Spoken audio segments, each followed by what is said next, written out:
नमस्कार मित्रों, call astrology में एक बार पुनः आपका स्वागत है। मित्रों, आजकल होलिका का जो त्यौहार है वो चल रहा है। तो मित्रों, मैं आज होलिका के ही बारे में कुछ आपको बताने वाला हूँ। लगभग सभी मित्र जानते हैं कि होलिका क्यों मनाई जाती है, होली क्यों मनाई जाती है, उसका दहन क्यों किया जाता है। प्रायः मित्रों, हम ये जानते हैं कि हिरण्याकश्यप राक्षस जो था उसने खुद को एक वरदान पाकर के बहुत शक्तिशाली बना लिया था और अपने आप को वो भगवान मान बैठा था। सारे राज्य में उसके विरुद्ध कोई भी नहीं जा सकता था। उसका इतना खौफ था, खुद को वो भगवान कहलाता। वहां पर भगवान की पूजा करने वाले का वध कर दिया जाता था। पर देवयोग से उसी के घर में उत्पन्न उसका ही पुत्र प्रहलाद उसका विरोधी हो गया और वो भगवान विष्णु का अनन्य भक्त बन गया। लाख कोशिशों के बाद भी जो प्रहलाद नहीं माना, कई बार पिता ने उसको प्रताड़ित किया, तरह तरह की यातनाएं दी, पर वो भगवान पे इतना मुग्ध हो चुका था कि उसको भगवान से हटाना मुश्किल ही नहीं, नामुमकिन हो गया था। अब हार थक करके उस हिरण्याकश्यप को, उस प्रहलाद को मारने की योजनाएं बनाई गई। मित्रों, पहाड़ से फेंका गया, गर्म खंबे के साथ बांध दिया गया, लेकिन प्रभु त्वया इच्छा सर्वो ऊपरी, प्रभु की इच्छा के विरुद्ध कोई कैसे जा सकता है। सब जगह पे भगवान ने उसकी रक्षा की। तो हार थक करके एक बार वो बैठा हुआ था राक्षस, तो उसकी बहन होलिका वहां पे आई, बोली भैया उदास मत हो, मेरे पास एक बहुत ही बढ़िया उपाय है। तो थोड़ा हिरण्याकश्यप जो अब प्रसन्न हुआ, पूछा बोलो क्या हो सकता है। तो वो बोली भैया मुझे वरदान मिला है कि मैं ये जो कपड़ा है इसको ओढ़ करके अग्नि पे बैठ जाऊं, मुझे रति भर भी कोई फर्क नहीं पड़ेगा। और मेरे योजना के अनुसार एक लकड़ी की चिता बनाएंगे, मैं इस कपड़े को ओढ़ करके उस चिता पर बैठ जाऊंगी, प्रहलाद को अपनी गोदी में ले लूंगी, वो जल जाएगा। तो हिरण्याकश्यप जो है वो बड़ा खुश हुआ। दोनों ने वो उपाय किया, चिता बनाई, होलिका उस पर बैठ गई और प्रहलाद को गोदी में ले लिया। चिता को अग्नि लगाई गई, धूं धूं करती हुई जो चिता जलने लगी। भगवान का एक संयोग के धुएं से जो हवा निकली, उसका होलिका का कपड़ा उड़ा और प्रहलाद पर पड़ गया। होलिका नंगी हो गई और धूं धूं करके जलने लगी। तो मित्रों, इस तरह से प्रहलाद की वहां पर भी प्रभु विष्णु ने रक्षा की। उस दिन से होलिका का दहन मनाया जाता है। मित्रों, और भी कुछ इस पे बातें हैं, पर आज मैं आपको एक अलग ही जो है कहानी बताने जा रहा हूँ। बोलते हैं कि महाराज युधिष्ठिर ने पूछा कि भगवान फाल्गुन मास की पूर्णिमा को ग्राम ग्राम तथा नगर नगर में उत्सव क्यों मनाया जाता है? गांव गांव एवं नगर में होली क्यों मनाई जाती है?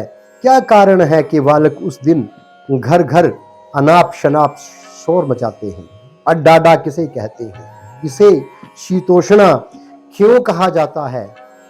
किस देवता का पूजन किया जाता है? आप कृपा करके ये बताने का कष्ट करें। तो भगवान बोले कि हे पार्थ, सतयुग में रघुहु नाम के एक शूरवीर प्रियवादी सर्वगुण संपन्न दानी राजा थे और उन्होंने सारी पृथ्वी के को जीत करके सभी राजाओं को अपने वश में करके पुत्र की भांति ही प्रजा का लालन पालन किया।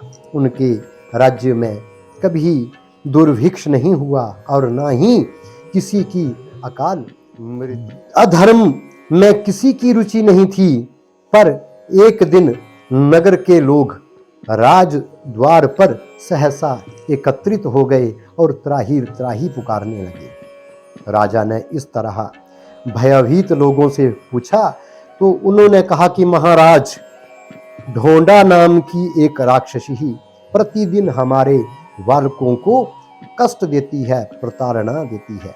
उस पर किसी भी मंत्र तंत्र औषधि का कोई प्रभाव नहीं पड़ रहा है, उसका किसी भी प्रकार निवारण नहीं हो पा रहा है। नगरवासियों के ये वचन सुनकर के राजा ने अपने राजपुरोहित महर्षि वशिष्ठ मुनि से पूछा तो वशिष्ठ मुनि ने कहा कि राजा, माली नाम का एक दैत्य है, उसी की ही पुत्री है जिसका नाम ढोंडा है। उसने जो है बहुत समय तक तपस्या करके भगवान शंकर को प्रसन्न किया था। तो उसने बहुत समय तक तपस्या करके भगवान शंकर को प्रसन्न किया था। उन्होंने उससे वरदान मांगने को कहा तो इस पर ढोंडा ने कहा कि प्रभु, देवता, दैत्य, मनुष्य आदि मुझे ना मार सकें तथा अस्त्र शस्त्र आदि से भी मेरा वध ना हो, साथ ही दिन में, रात्रि काल में, शीत काल में, उष्ण काल में तथा भीतर, वर्षा काल में भीतर अथवा बाहर कहीं पर भी मुझे किसी का कोई भय ना हो। इस पर भगवान शंकर ने कहा तथा अस्तु। यह कह पर यह भी कहा कि तुम्हें उन्मत्त बालकों से भय होगा। इस प्रकार वर दे करके भगवान शंकर अपने धाम को चले गए। वहीं ढोंडा नाम की काम रूपिणी राक्षसी नित्य बालकों को और प्रजा को पीड़ा देने लगी है। अडाडा नामक मंत्र का उच्चारण करने से ढोंडा शांत हो जाती है, उसको अडाडा भी कहते हैं। यही उस राक्षसी का चरित्र है। राजन, उससे पीछा छुड़ाने का मैं एक उपाय बताता हूं। राजन, आज फाल्गुन मास के शुक्ल पक्ष की पूर्णिमा तिथि है। सारे लोग निडर होकर के क्रीड़ा करें, डांस, नाचना, गाना आदि करें और हंसें। बालक लकड़ियों के बने हुए तलवार लेकर वीर सैनिकों की तरह हर्ष से युद्ध के लिए उत्सुक होकर के दौड़ते हुए निकले और आनंद मनाएं। सूखी लकड़ी के उपले, सूखी हुई पत्तियां आदि अधिक से अधिक मात्रा में एक स्थान पर एकत्रित करें। उस ढेर में रक्षोघन मंत्रों से अग्नि लगा करके, हवन करके, हंस करके, ताली, गाना बजाना आदि करें और उस जलते हुए लकड़ी के ढेर की 3 परिक्रमा करें। बूढ़े बच्चे सब आनंददायक विनोदपूर्ण वार्तालाप करें और प्रसन्न रहें। इस प्रकार रक्षा मंत्रों से, हवन करने से और कोलाहल करने से तथा बालकों द्वारा तलवार के प्रहार से के भय से उस जो दुष्ट राक्षसी है उसका निवारण हो जाता है। तो वशिष्ठ जी का ये वचन सुन करके राजा रघु ने संपूर्ण राज्य में लोगों से इस प्रकार उत्सव करने को कहा और स्वयं भी उसमें सहयोग किया, जिससे वह राक्षसी विनष्ट हो गई। उसी ही दिन से लेकर ढोंडा का उत्सव जो है वो प्रसिद्ध हुआ है और अडाडा की परंपरा चली है। ब्राह्मणों द्वारा सभी दुष्टों और सभी रोगों को शांत करने वाला बसोर धारा होम इसी ही दिन किया जाता है, अतः इसको होलिका भी कहा जाता है। सब तिथियों का सार एवं परम आनंद देने वाली यह फाल्गुन की पूर्णिमा तिथि ही है। इस दिन रात्रि को बालकों को की विशेष रूप से रक्षा करनी चाहिए।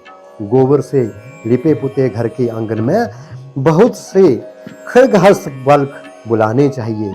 घर में रक्षित बालकों को काष्ठ निर्मित खड्ग से स्पर्श करवाना चाहिए। हंसना, गाना, बजाना, नाचना आदि उत्सव मनाना, फिर गुड़ और बढ़िया पकवान दे करके उन बालकों को विदा करना। विधि से ढोंडा का जो है वो दोष अवश्य ही शांत हो जाता है। तो मित्रों, आज के लिए इतना ही। आप सबको होली की बहुत बहुत ढेर सारी कामनाएं।